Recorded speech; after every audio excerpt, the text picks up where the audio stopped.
pentagram dedicated to Henry Foreman. In the years of the primal force and the dawn of terrestrial birth, man mastered the mammoth and horde, and man was the lord of the earth. He made him an hollow skin from the heart of an holy tree. He compassed the earth therein, and man was the lord of the sea. He controlled the vigorous steam. He harnessed the lightning for hire.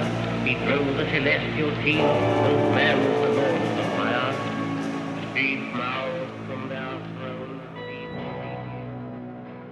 Well, my friends, this is episode 56 of Agitators Anonymous. I am Alan Averill. Out of the gate, follow me on the gram, _primordial.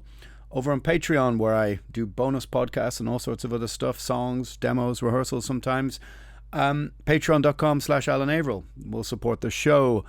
Over on my YouTube channel, I've started to make other videos and content, a thing called Call from the Grave, looking back at bands' careers, looking at some old vinyls, that kind of thing. All right. Listen, subscribe, share, whatever you can, whatever you want to do. So I'm very proud to announce a new sponsor for the show, and that's the record label EISENWALD. You probably know them from WADA, UADA, Mosaic, plenty of other bands, Over the Voids, Panzerfaust, Fellwarden, Velnias, a whole host of really kind of amazing, dark, atmospheric bands. And you only need to use the promo code ALAN, ALAN, and you will get 10% off your order this month. And that's at www.eisenton, EISENTON.de/shop. And that's for Europe and the world. So go and take a look. Like I said, dark, liberating, atmospheric energy, and all at really good competitive prices. This is a proper underground label that's having their dark moment in the sun. So go to it, EISENWALD. What are we going to talk about today? Well, some of you may know and some of you may not know. I travelled to take part in the Roadburn Redux, which was the Roadburn live stream. Obviously, because Roadburn, like all other festivals, could not happen again this year. The whole live music industry is literally on its knees. It's now been 14, 15 months without live shows, and metal, rock, punk rock, whatever you want to call it, looks like being the last that's let out of the pen, if it is. And that's kind of what I'm going to discuss today. How I got there, how much of a hassle, the problems, the things that you're going to have to consider when you travel. I think now I'm very much, I imagine in the future, what it was like to stand on a stage again, take part in the experience. But first I'm going to set the backdrop of what it exactly was that we were doing. Roadburn is a very great festival in Holland that's existed for, I guess, 15 years or maybe more. Garage, psych rock, doom rock, electronica, all sorts of stuff there. And I've been there 5, 6, maybe 7 times. It's always had some of my great memories of being at festivals, seeing great bands, very things I would have never seen otherwise, or been exposed to, whether it was 70s prog rock or acoustic folk rock or psych rock, garage rock, all sorts of things that were not really my bag, but always a great time, great people. And I've written here and there in magazines and other things about my experiences there. A great place. And it was with great sadness you arrive there to stand on the famous, I suppose, the strip parallel to where the 013 is and see it completely shut down, completely empty, everything just closed.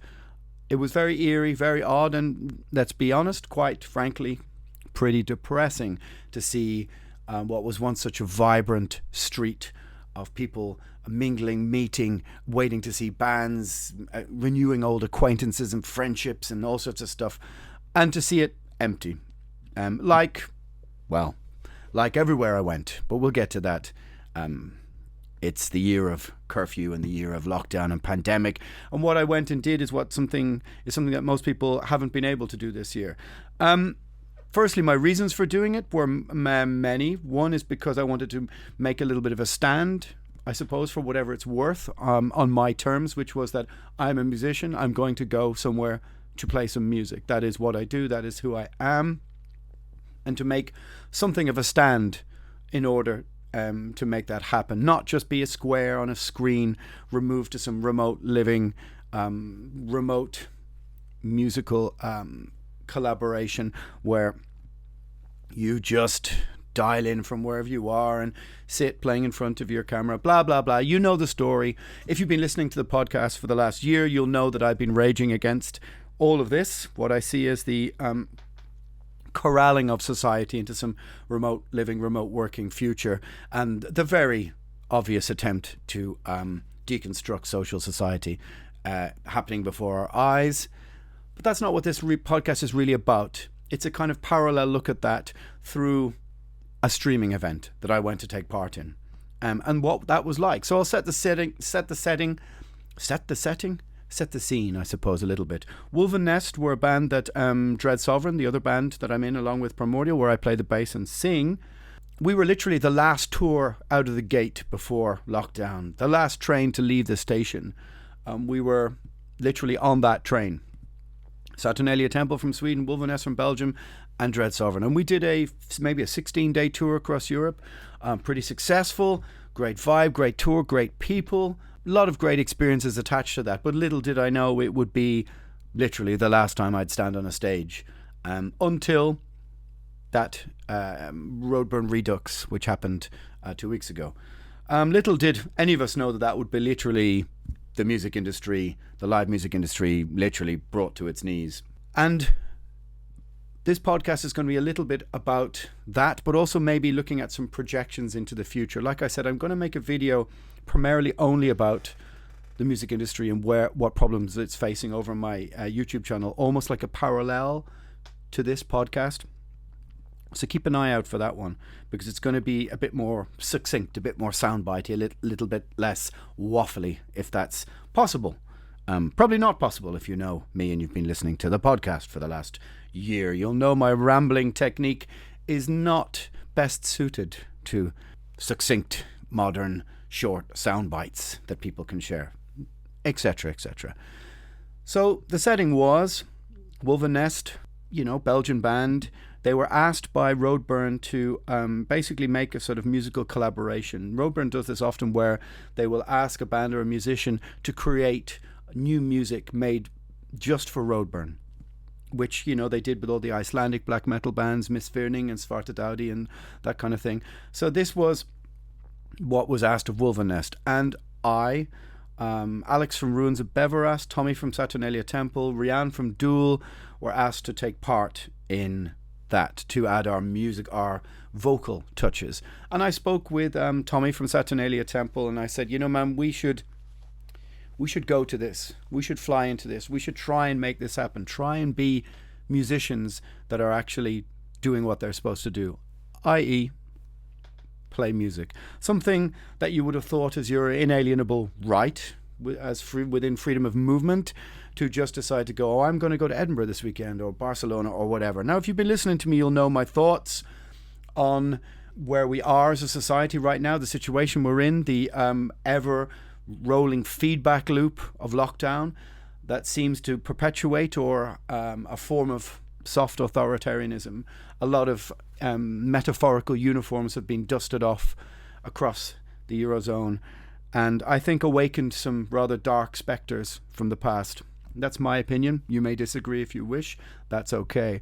But like I said, I did say this in episode 1, 2, or 3. Watch how we're held in place till the biometric passport is confirmed. And here we are. Anyway, this is not a podcast for me to just whinge on about those sort of polemics or whatever. Because I do understand people are quite weary about that, and right now there are some things that are slowly opening back up, and people want to have a sense of hope, a sense of something to aim for, and I get that, so I'm not going to keep whinging on about that. You know my opinion, or you will know my opinion about all those kind of things, but this is not what this podcast is about. It's about a sort of analysing some of the very mundane and banal experiences that I took part in. Certainly some people said to me, oh, it must be great to have a break. And my initial answer was no, not really, because it wasn't really a break. Because it was literally the same feeling as Dublin. Dublin has been in the most strict lockdown for 14, 15 months, more than any other city in the Eurozone. And I just found that literally, Brussels, Tilburg, and into Germany, it was variations on the same shit sandwich. It might have been a different animal different animal's excrement that you were, buttering onto your bread, but it was shit nonetheless. Because, like I said, it didn't feel like what I suppose people would flippantly say, oh, must be great to have a break or a holiday. Certainly wasn't like that. So let's get into it. First off, Hate Couture, HATECOUTURE616.com. They sponsor the show.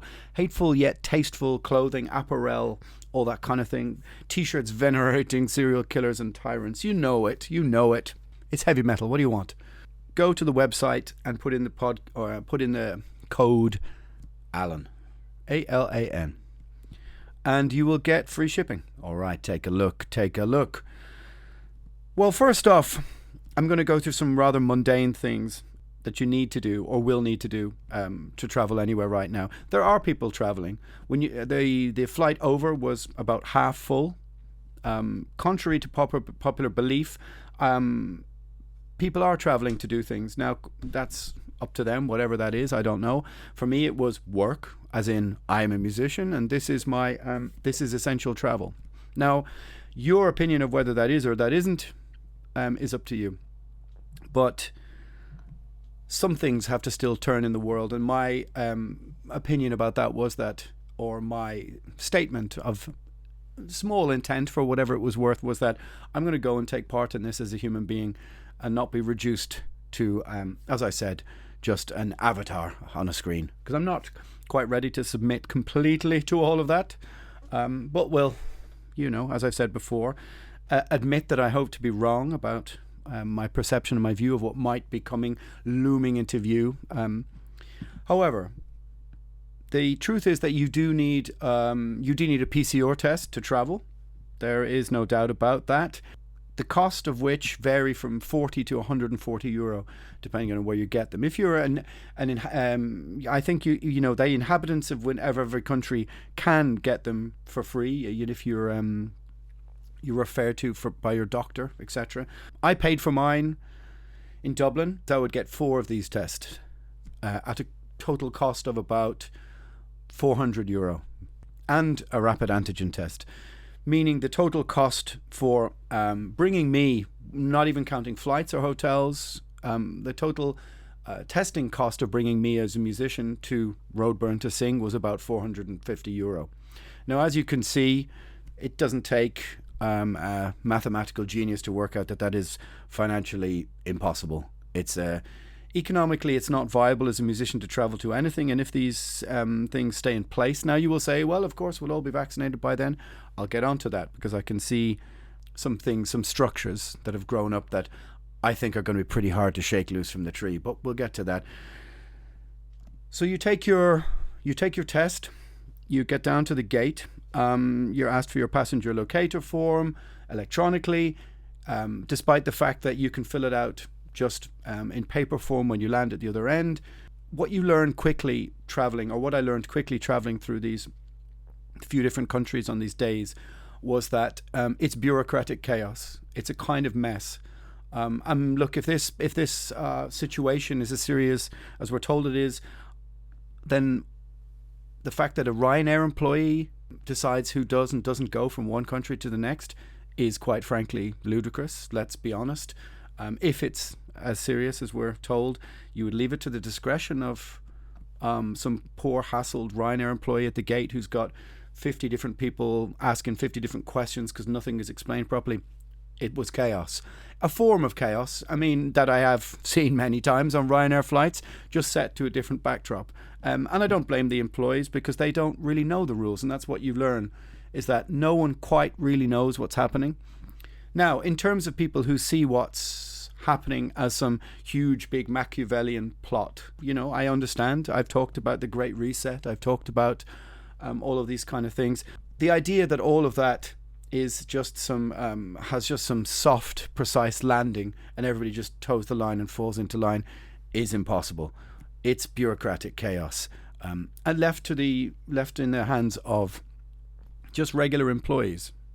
Strange, but that's what happens. And when you land and they take your papers off you, okay. So then quarantining, different countries have different days which they require you to quarantine for. In Ireland, they're making it 14 days. Literally frog marching people off planes and quarantining them for 14 days, giving them numbers instead of names, hospital food, an hour out to stretch their legs every day. Crazy stuff that would not be allowed under any other circumstance. I don't know. All I can say is it's, again, signposts on the soft landing to authoritarianism, my friends. That's how I kind of judge it. So obviously, if you have a negative test, you're not going anywhere. A positive test, you're not going anywhere. That's understood. And then to go from Belgium to Holland, then another PCR test. This one a little bit cheaper. The noise being made around traveling is that you are going to have to present things every time you cross a border. But even under this circumstance and situation, my rationality was that surely Europe isn't really, like, the whole purpose of the EU itself is about freedom of movement. They're not going to put soldiers and cops on border crossings between Germany and Holland and France and all these countries, which really echoes the 1930s, and it really sends out very dangerous signals. No one could deny, but that was not true. It was business as usual, driving between point A and point B. Upon arriving in Holland, then you had to present another negative test to enter the building.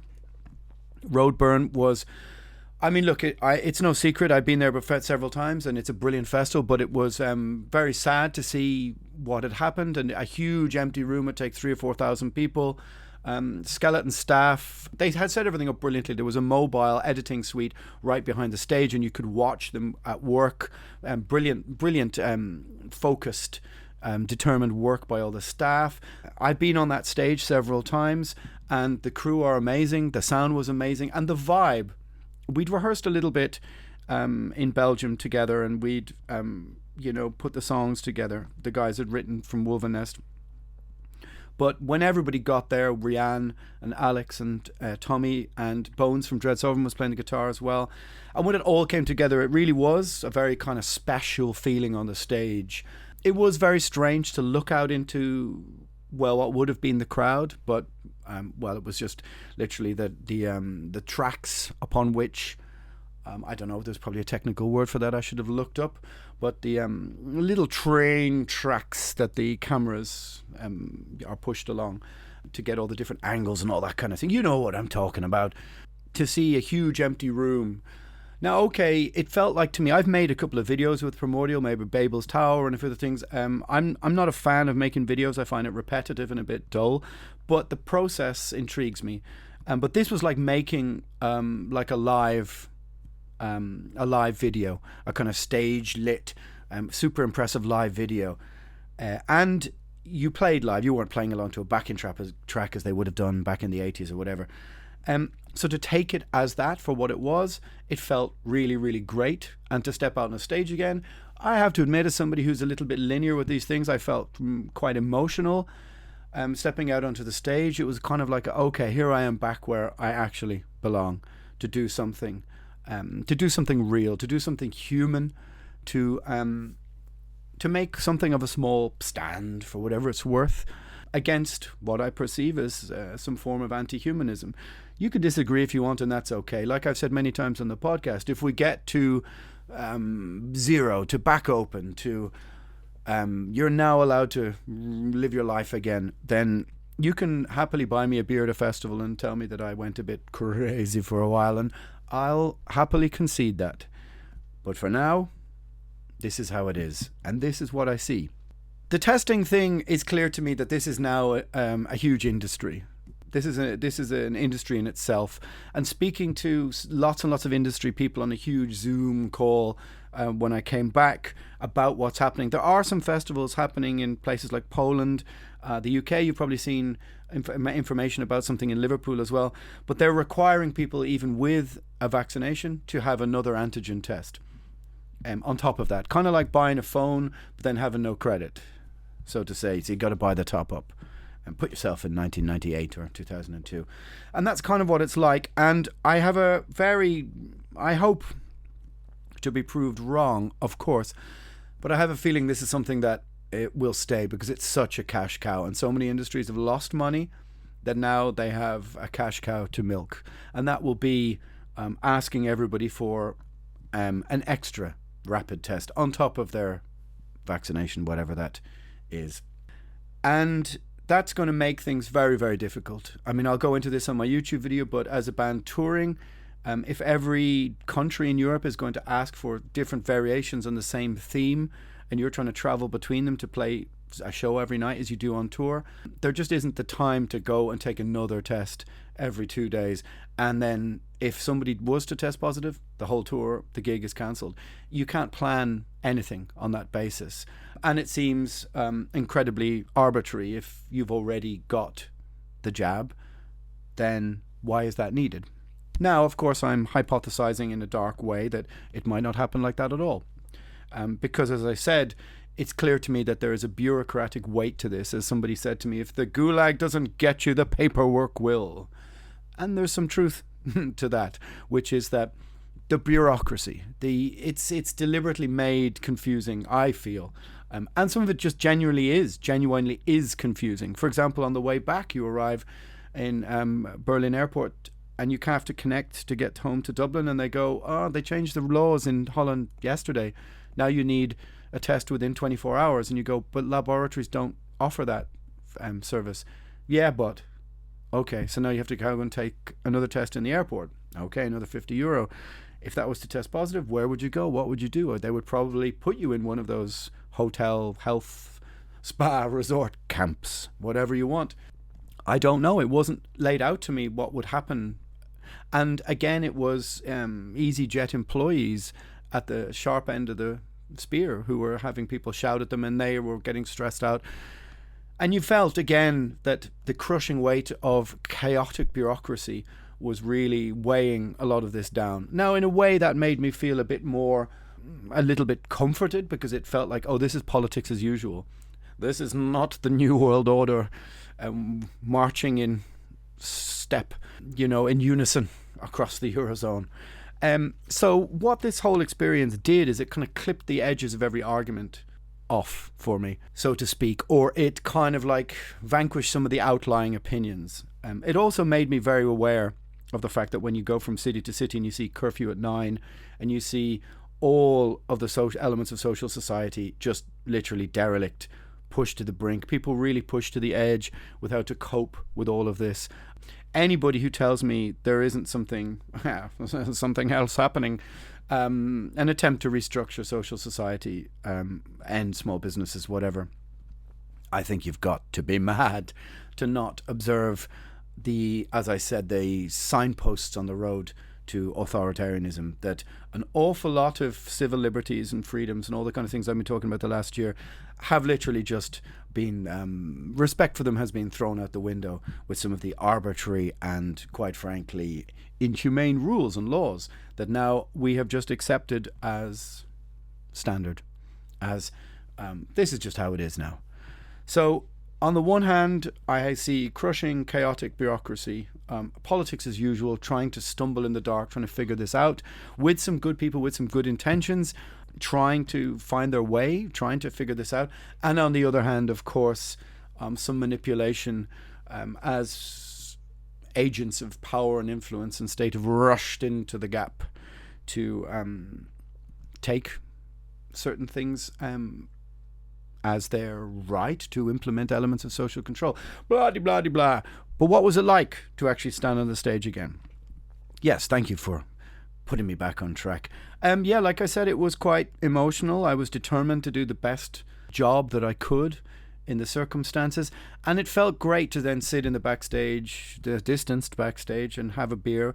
But after an hour, you were back out on the street and it was empty, desolate, curfew. You couldn't have a beer in the bar in the hotel. You couldn't sit in the hotel rooms.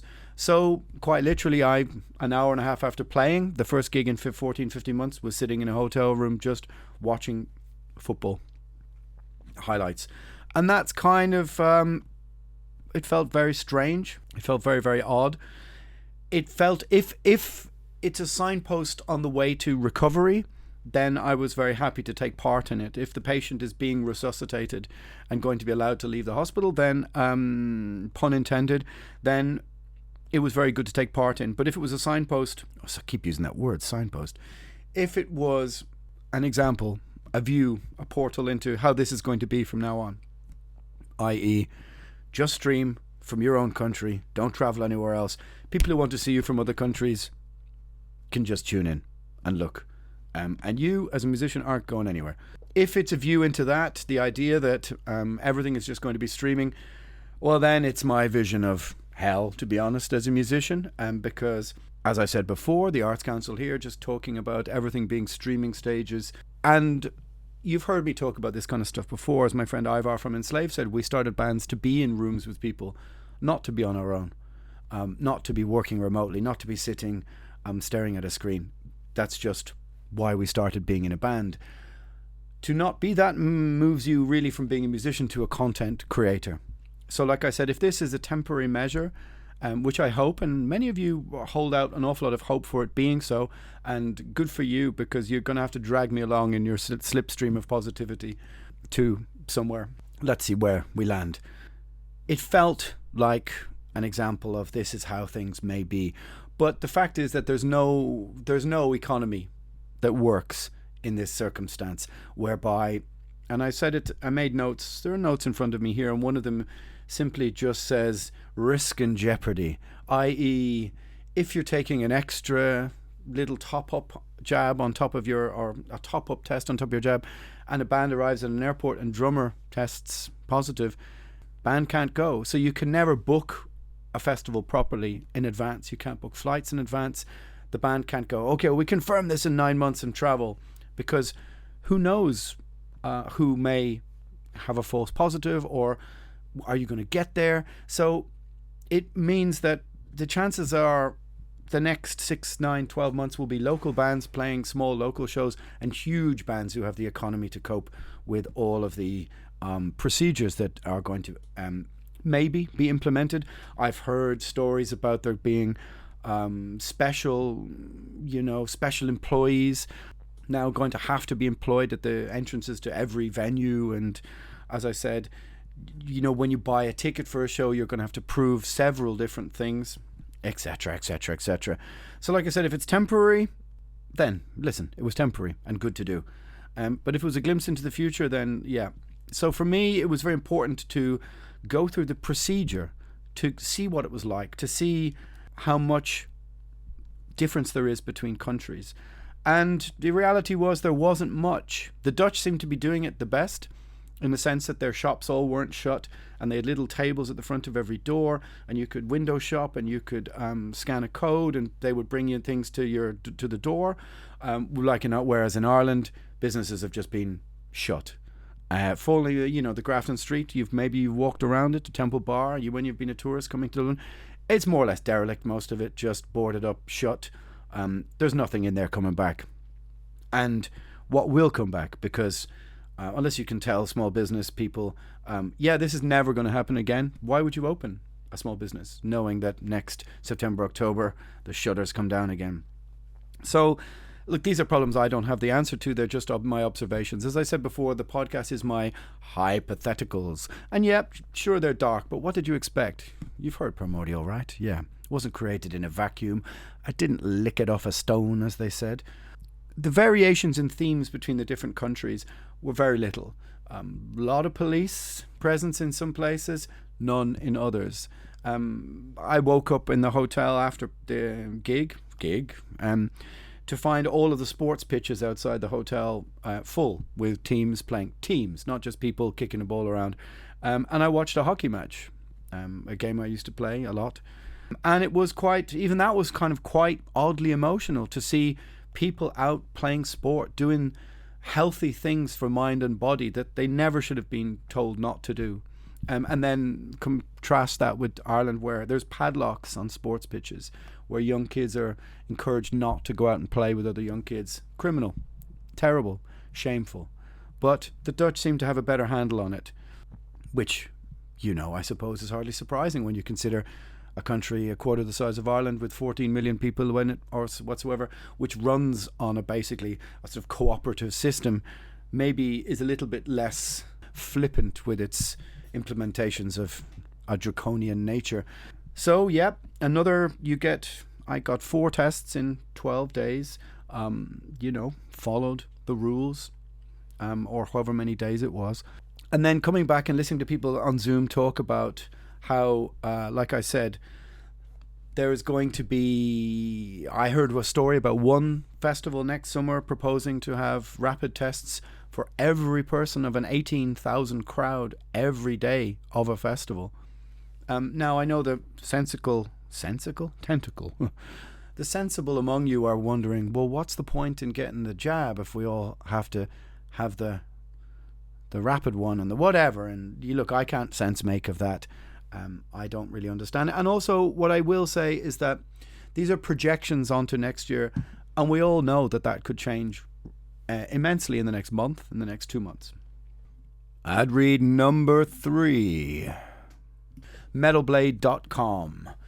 This offer is specifically for North America. So if you want to buy the new Cannibal Corpse, Dread Sovereign, Primordial, Fate's Warning, some old Slayer, etc., etc., just put in the promo code AA Podcast and you will get 10% off. Yeah, new Cannibal, why not? Who wouldn't want that? Yeah, exactly. Black Dahlia Murder, all sorts of stuff. Right then, where was I? Yeah, really. So the experience was, I've got to stop saying as well. Maybe you can have a drinking game. Every time I say it, you can do a shot. I'd say you'd be pretty hammered by now, or pretty hammered after 20 minutes of most podcasts. You may have did it again. You may have figured it out that I don't really run from a script. Maybe I should, but yeah, maybe not. So what I was trying to say is it a temporary glimpse into the future, or is it just, no, well, that doesn't sound right. Is it temporary, or is it a glimpse into whatever this future is? I don't know. It's very hard to say, because there are some very boring, mundane things to consider, and one of those is insurance. It's something that most people, when they think about the live music industry now, don't really consider, and that is that governments may abdicate responsibility and say, well, look, you don't have to do this if you don't want, but it's up to local businesses and venues and whatever if they let you in, and they're all going to have pressure put on them by insurance companies who are going to go, we're not going to insure you for that. So then how does around the corner from me is a very famous live venue in Ireland called Whelan's. How does that survive? Do they have to jump through hoops to put in new ventilation? Do they have to change the structure of the building? You can't distance in a 300 venue. I mean, look, if distancing says, that's the end of social society, plain and simple. But is that venue going to have to be literally remodeled and then have to jump through arbitrary health and safety hoops, whereby people are going to have to, they're going to have to like airport scanning machines before you come in? I don't know. Again, it all remains to be seen. We've been told in Ireland that we're going to have an outdoor summer. It hasn't quite been explained to me, the wisdom behind that, but that's how it is for now. Who knows? Maybe it'll rain all summer. Very possible. It's Ireland, right? Anyway. So the experience was in turns uplifting to see other musicians, to be able to stand in a room finally again and look at people and get that special, almost spiritual energy you get from playing together in a room with other people, putting things together, going, oh, why don't you play that bit and I'll do this bit, and watching my friend when we're harmonizing with the vocals, watching Rianne do her thing, the joy she brings to the stage, all these kind of things, watching everybody with their shit-eating grins, being human together with something they're creating, a piece of art, a piece of something of themselves that will outlive them, something immemorial. I suppose. And all my socials lit up afterwards. I had 50, 70, 80 messages from people who just said they watched it. Members of my own family, all sorts of people going, oh my God, that was amazing. And let's be honest, Roadburn wheeled out the production values big time. It did look amazing. It sounded amazing. They really put the pedal to the metal. So all respect to the Roadburn people for really making a huge deal of it, because they kind of had to. They had to stamp their position of their stamp of class on on the whole thing, which they do to all of their festivals throughout the years. The beautifully curated aesthetic that they have. They had to make this happen. But I could see the sadness on everybody's faces.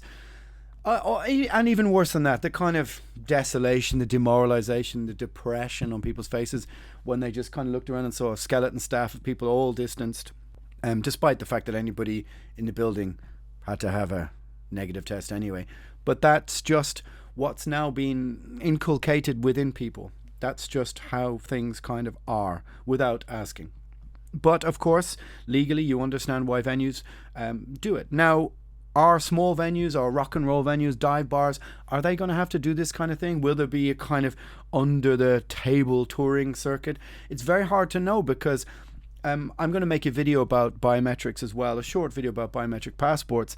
But if a biometric passport correlates all of your, or may correlate all of your data, then doing things like that is going to be very, very difficult.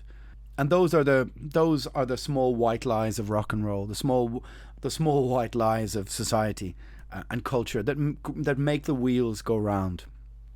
And those things may be very, very well in danger. Like I said, it may come to a point whereby in a couple of months people can go, oh, look, see, you were over the top about this. And people are begun to get annoyed at me qualifying that. But I am cognizant of the fact that people do sometimes listen because they do hate your opinion. I suppose there's a word and a definition for that. And they are looking for you to say things out of tune and go, look what he's advocating. I'm advocating nothing. They're hypotheticals. Their opinions, their observations. So that's why I went and I did that. It's why I decided to travel, was to observe firsthand and see what is happening. And the truth of the matter is that it's an awful lot more mundane and boring than you're led to believe by mainstream media. I mean, look, we know the media, if it bleeds, it leads, has been a maxim of the media for many, many years. So, of course, disaster journalism gains clicks. They're not going to tell you, well, things aren't really that desperate, that bad, etc. That's just not their job, really, is it? I mean, moderate man says reasonable thing is not something that gets many clicks in the year 2021. I did a podcast on that in 1971 or whenever it was, a million years ago. But like I said, to view it up close and to view some of the decision making and some of the hassles and hoops you have to jump through, and then you realize, wow, that's a very great decision being placed on the shoulders of a Ryanair employee, for example, struck me as quite farcical. What did I call the Capitol Hill experience? High treason and high farce at the same time. I wouldn't go so far as to use the word treason, but it was certainly high something. Highfalutin.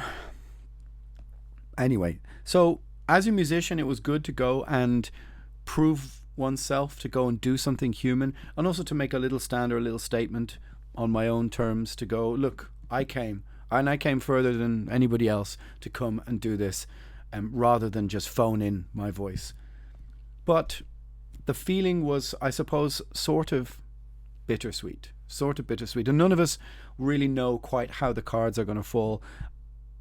As I said, I'm going to make a YouTube video about this, and the chances are most gigs this year are not going to happen. I mean, I can say that with a position of reasonable authority, that you can pretty much forget it this year in most countries. I hope to be wrong about that, and I hope to be wrong about next year, but the problem will be is that certain methods of social society are going to change and alter irrevocably, immeasurably. And quite where we or rock and roll fits into that, I don't know. To sum up, episode 56,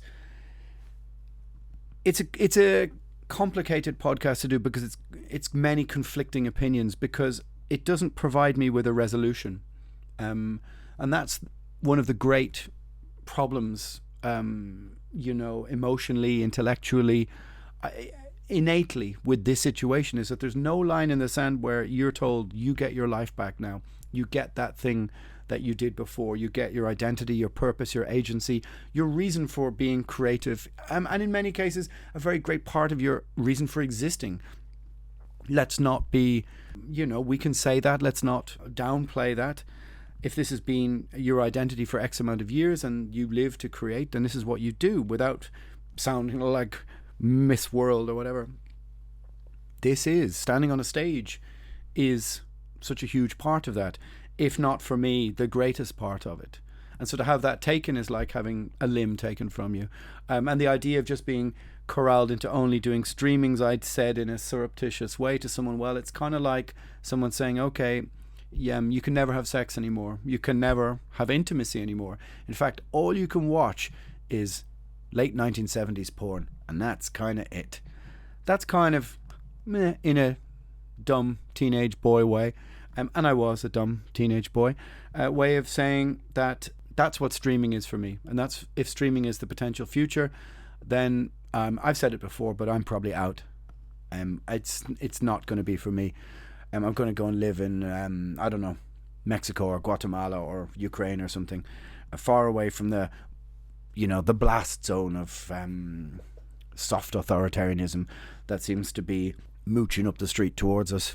That's a rather awful analogy. Mooching. Is that an Irish term? See, look, I'm just randomly talking to myself. That's what this is, isn't it?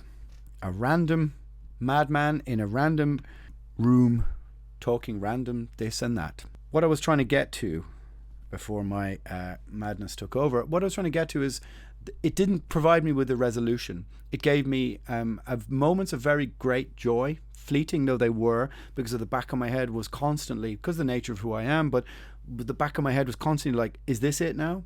Is this how this is?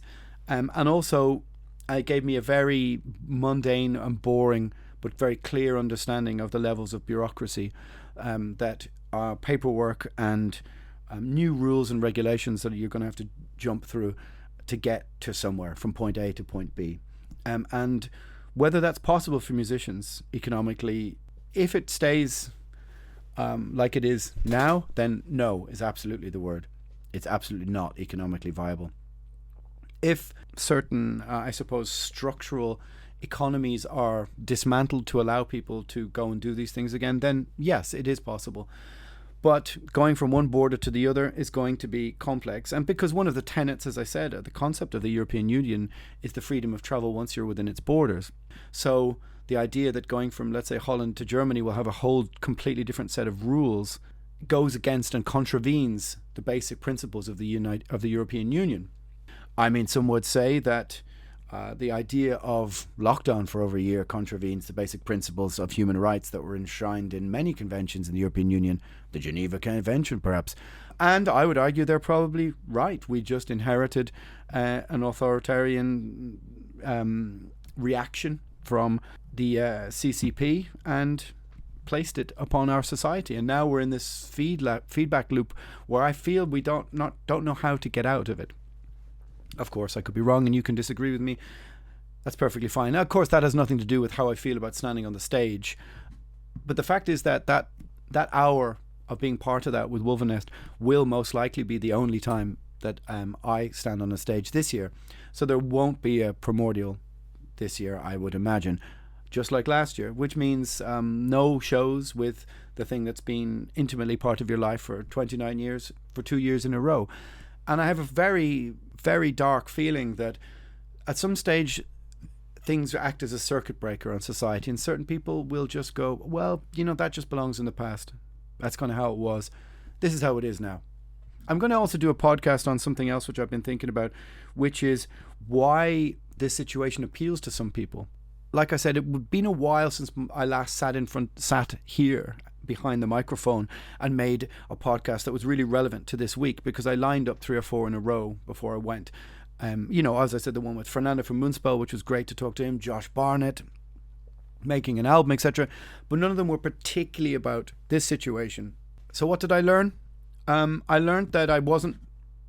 It's very complicated to say, as my answer is to most things.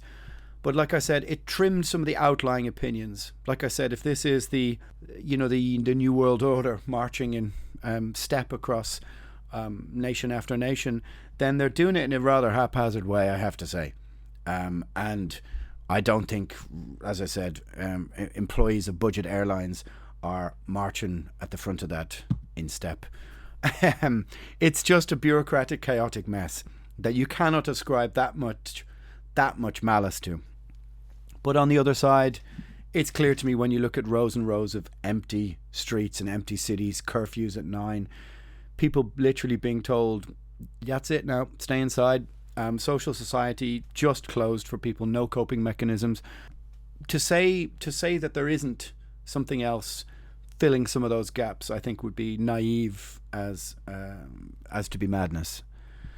But maybe this is just a moment of madness, a pivot of madness for all of us, irrespective of what positions that we hold within society. But certainly as a musician, as a traveling musician, it's been a pretty dark time, a dark period. And we are, I'm cognizant, I understand very clearly that we will be the last people let out to try and return to some element of our normal lives. And even then, it might not be the life that we knew. So my understanding, my resolution, my observations were all sorts of things, all sorts of emotions, all sorts of, as I said, mundane observations, and some very insightful things, and also very great respect for some of the people trying to do their best under difficult situations, and that we shouldn't give up hope that we get once more to be in a room together, experiencing music, experiencing creativity, energy, all of those kind of things. As gloomy and dour as I sound, believe me, if you knew me when I was 16, you'd go, my God, he was born old. I was always like this. It's not like I just all of a sudden happened upon this worldview because of the situation that we're in. I was always like this. And so therefore, it was always going to be the way that I talked about things, the things that I talk about. And that's just part of what this podcast is. Like I said, if you are familiar with Primordial, you'll know it ain't power metal. So these things aren't created in a vacuum, my friend. My grey matter wasn't created in a vacuum. Well, I suppose it was in a sense. Anyway, a ramble, maybe some insight. Maybe you wanted to hear more about the technical bits of standing on the stage again. Maybe that's not quite my style. Like I said, an insightful, part mundane, part uplifting, part depressing journey that I went on, and back home to a slow movement of easing of restrictions. So let's see how things turn out for the coming months. I think it's going to be very interesting for where society turns. Personally, I think we're teetering on a kind of a knife's edge, and it really depends on which side we might fall. We might fall in a rather boring and mundane way where we get some things back and some things just never come back. So let's just hope that we get some of the life that we had before, that allowed musicians and creative people to go and stand in rooms in front of people who want to hear them play. Because otherwise, well, 'tis all a bit grim, my friends. Well, that's it. Episode 56. What a ramble. Agitators Anonymous, I'm Alan Averill. Greetings from Planet Satan. You can step out of my head now. Thank you very much, my friends.